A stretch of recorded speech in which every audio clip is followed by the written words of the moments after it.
kahapon na pala, kasama ba kayo sa Davao? Nagabot Hindi. yata ng ayuda doon sa taga Davao, di ba?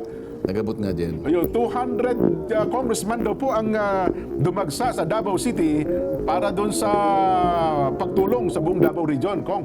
Binahaba sa Davao? Di po, sa alam ko, Laguna, Tayabas, Quezon, doon po ang... Dapat unahin na muna itong dito sa mga binaha. Di ba? Saan ba binahan? Sa Davao City na. Bumaha din sa Davao. Davao Bumaha. City. Nung isang araw. Bumaha po ata na 1.2 billion na tulong ang ipinagkaloob sa mga taga roon sa Davao City. Yun ang magandang baha. Oho.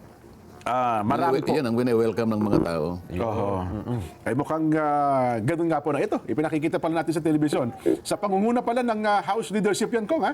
At yung iba nating mga kababayan ay nagpasalamat naman. Mukhang mga mababatas din po ng Davao ang nag-imbita sa pagpunta doon ng House leaders, Kong.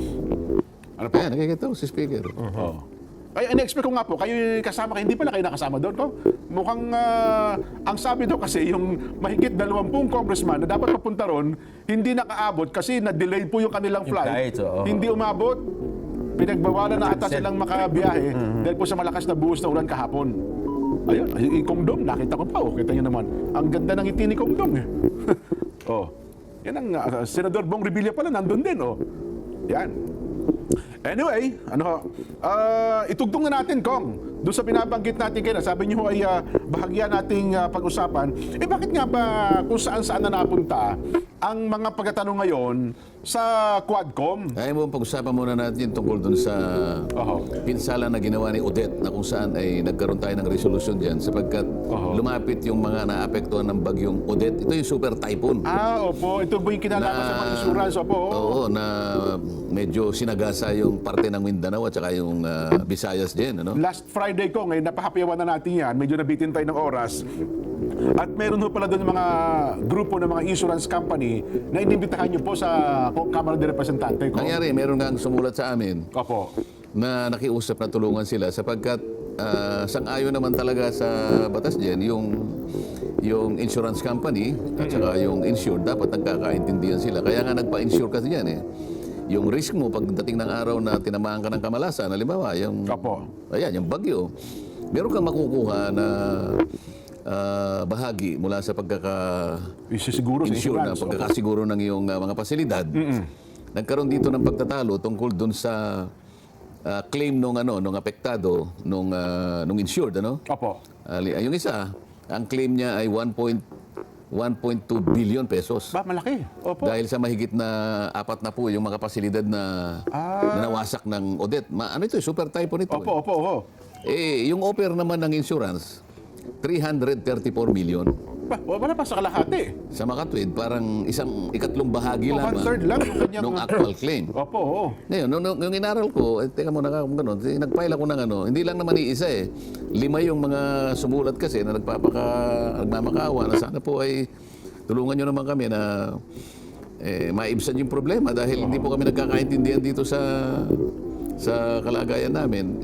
Ang claim po namin, masyadong malayo naman po yung kanilang offer. Pero di ba usually, Kong, aywan ko lang ito hindi naman ako gaano maalam sa insurance. Di ba usually, kapag ka nag-insurance ka, alam mo na kung magkano yung makiklaim mo, depende doon sa halaga ng ipinasok mong insurance, Kong, di ba? Bakit nagkaroon pa po ng negotiation kung magkano yung makiklaim niya at yung offer nung, ba't may counter offer tsaka counter offer? Nagkakaroon kasi ng problema dahil meron kakasangkapanin na adjuster yung insurance company.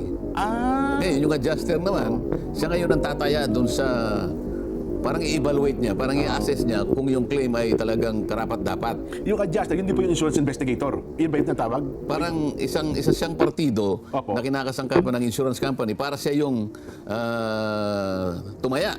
Adjuster pala tawag. Adjuster ang tawag doon. Okay. Pero yung adjuster na yon pupunta ron sapagkat siya yung ninombrahan ng broker. Meron pong broker eh. Iba pa yung broker? Iba pa yung broker. Okay. Yung broker, siya yung pipili nung adjuster na pupunta doon sa claimant. Okay. Ako rin, hindi ko masyadong alam yun eh. Kaya pag inaaral mo, doon mo lang maintindihan. Kaya ako naman, pagka yung mga ganyan na hindi ko pa kabisado, inaaral ko muna. Inaaral mo muna At pag po. nakita ko na may punto, tsaka natin ihiringan. Okay. Ngayon, sa lahat ng mga, meron pa yung Plantation Bay, yung isang 5-star na sa Cebu, na hotel. Isa sa mga nakiklaim din po ng nag-complain, insurance. Oo, ngayon, bali 3 hanggang 4 na insurance companies yung involved. So, napatunayan namin, teka muna, paano, parang hindi tama yung adjuster na manggagaling doon sa broker. Kasi yung broker tsaka yung adjuster, ang nagpapasweldo, yung insurance company. Paano ka magiging independent? Doon na uwi ang punta. Hanggang sa nangako na lang yung insurance company, sige po, re-reviewin mo namin uli. At sabi nung adjuster, nung una, yung presidente ng mga adjusters, nakikipagdebate pa eh. Your Honor, kanya, ewan ko po kung maniniwala kayo, pero kami po professional po kami. Sabi ko, hindi kita didibatihan dyan. Yan ang palagay mo sa sarili mo, wala akong magagawa dyan. Tama naman. Alam nga naman ka kung, walang bisa ko pa yung sinasabi mo. Kaya lang, base sa mga factors na nakalap namin, kahit sabihin mong professional ka, kahit sabihin mong independent ka, hindi po pwedeng mangyari. Kasi ang nagpapasweldo sa'yo, yung insurance company. Ayun. O di ba, meron tayong kasabihan, hindi mo kakagatin ang kamay na nagpapakain sa'yo. Siyempre, tama naman po yun. Maliban na lang kung aso ka. O kaya ahas ka. Di ba? O tutuklawin mo yan. Inaano ko na, tutuklawin ka pa. Pero habang ikaw ay nakikinabang dun sa kumpanyang pinagsisilbihan mo, natural, yung palagi mong iniisip, yung kanyang interes. Siyempre po naman. Lumitaw yun. Ayun. So, nagpasalamat ngayon nga. Palagay ko, isang pasadahan na lang. Baka sakaling yung layo ng agwat noong dalawang panig. Halimbawa, di 334. 1.2 billion. O sasabihin ko siguro, taas mo siguro sa 1.35. Baka sakali, yan. 1.35. Di ba? O di, maganda. Sana binigay na niya ng buo. Paano kasi, kawawa naman sa pagkapanahon ng pangangailangan niya. Kaya nga siya nagpa-insure dahil doon eh. Kaya ka tawag siguro eh. Isipin mo, yung inilaban niya, yung risk na yun eh. Kasi alam niya na talagang maaaring ang bagyuhin siya, yun. Para palang walang nangyari sa ginawa niyang pakikipag-usap sa iyo. Hindi mo rin pala siya natulungan. Ayun. Isipin mong, ito yung nawala sa akin. Mag-o-offer ka eh. Ikatlong bahagi lang na nawala sa akin. Samantalang ni-insure mo yan, tinignan mo lahat na maganda lahat ang pasilidad ko. Kaya nga nagbayad ako ng premium katumbas ng pagkita mo doon sa aking pasilidad eh. Di ba?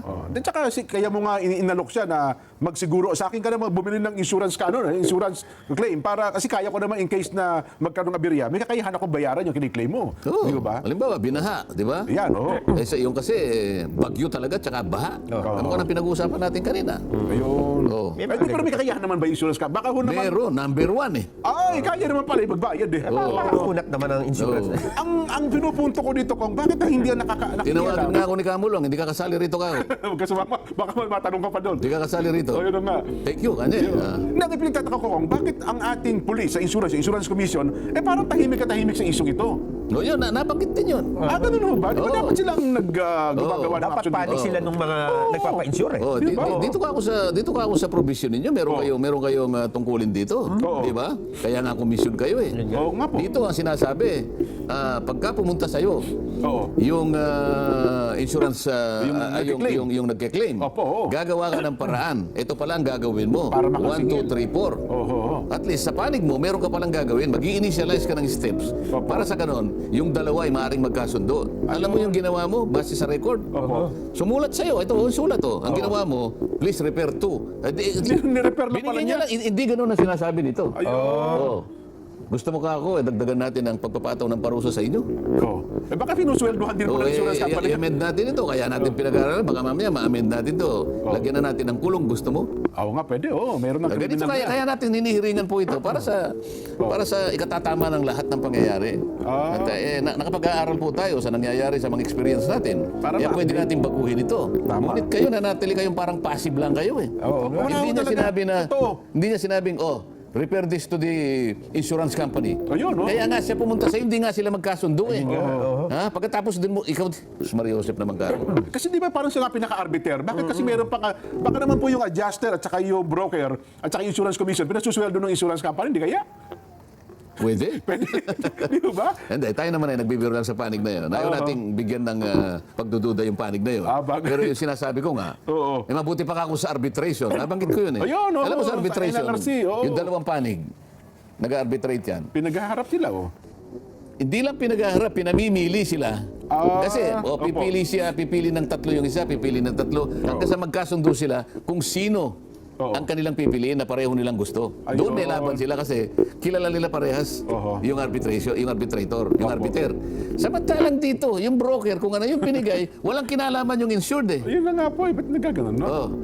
Tinanong ko, sabi ko doon sa insured, Mr. X, Opo. nung ibigay ng broker sa'yo, si adjuster B, sinangguni ka ba?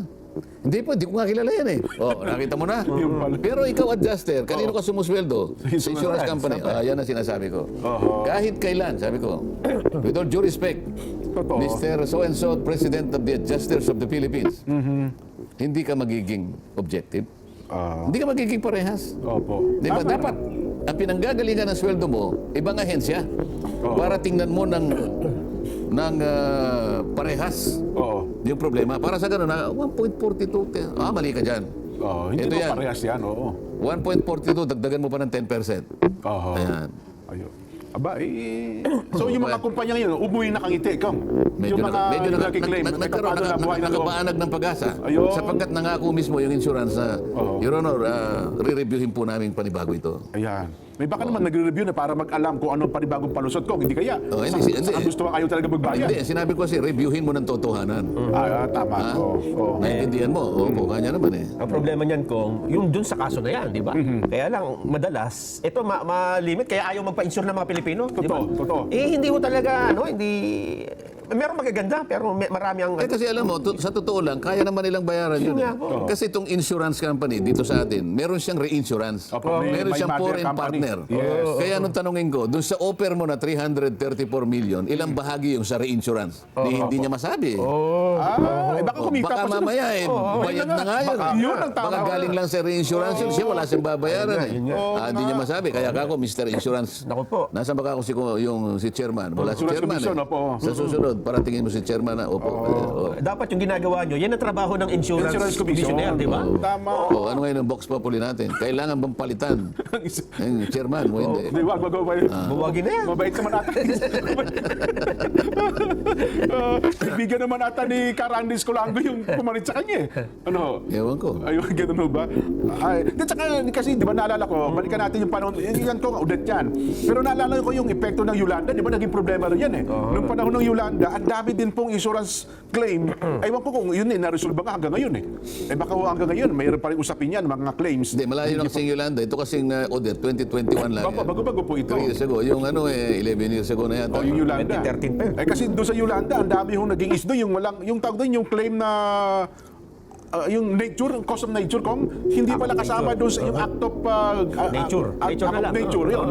Na hindi po kasama pala doon sa napirmahan, technically, hindi pala nakiklaim yun, Kong. Yung ano? Yung mga clearance sa kalamidad, sasakyan, di ba? ganun? Depende sa depende sa kontrata. Oo, kasi ang liit nga po ng kontrata, halos hindi mabasa ko Fine eh. print ang tawag, di ba? Kaya yung pumirma, ba ako nagpa-issued, hindi pala nakalagay doon sa may act of nature na kapag ka-epekto nun, ay pwede ako makapag-claim. Hindi, baka nakalagay doon, hindi naman pinag-usapan niya. Super naman yan eh. Ang nakalagay lang dyan, yung mga moderate na pero yan kasi super. Opo. Na kahit naiharang mo dyan kanya bulldozer, lilipad ang bulldozer. Lilipad ang bulldozer, opo. So hindi na namin kaya yan. Baka sa ganun. Pero ka mo, yung sasabihin niya hindi ka. Hindi, nasa kontrata yun. Ayun. Pero hindi pa rin siya makakapagtago sa likod ng mga maliliit na sulat. Kasi sa batas, contract of adhesion yun eh. Meron pa na ganun. Yung contract of adhesion palaging magiging liberal dun sa insured. Kasi ang assumption hindi niya binasa yan. Sapagkat sa liit niyan, Totoo. maglululuha ang mata niyan, hindi niya mababasa So, yan. pabor yun sa mga It nagpa-issued. will always be interpreted liberally in favor of the insured.